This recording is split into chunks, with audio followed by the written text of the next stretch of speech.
This is going to be more of a backup. It's also a multifunctional unit, which I'll talk to you a little bit more about here in a second. So having something like this in like my wife's car as a backup, or even in my car, just as a just in case, right? If my main compressor fails, or if I forget it, which happens a lot, this thing's tiny, right? Like it fits in the palm of my hand. Throwing it in this bag and throwing it under my driver's seat just to have as a backup is really, really nice.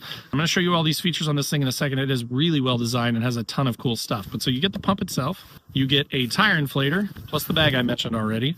But this thing just screws down into the top right there, which is pretty nice. And similar to the air duster, it also has a flashlight on it as well if you needed one. So it serves a couple of purposes. Now down here on the bottom, you'll see this sort of cover. This is where the USB-C for charging is housed. So the other thing is you can use it as a power bank because it also has a USB-A. So if you needed to charge your phone or something like that, you could use this as a small battery backup as well.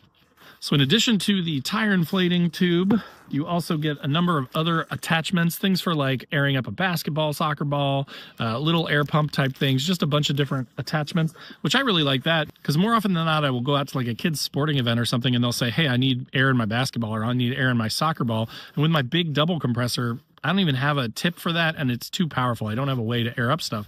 But again, having something like this is that they can serve as a backup battery, as a flashlight, as a tire inflator, as a basketball inflator that's this small and can be kept somewhere really easily accessible, makes it really valuable. Let's talk a little bit about functionality because this thing is really feature packed and it's actually really cool. So if you hold the power button here for a few seconds, you're going to see your battery status come up.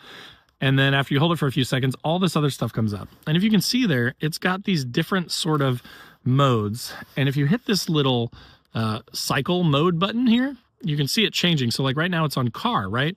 The thing that I really like is they color code it. So as you change these options, at a glance, you can tell what setting you're on, right? So right now we're on a car.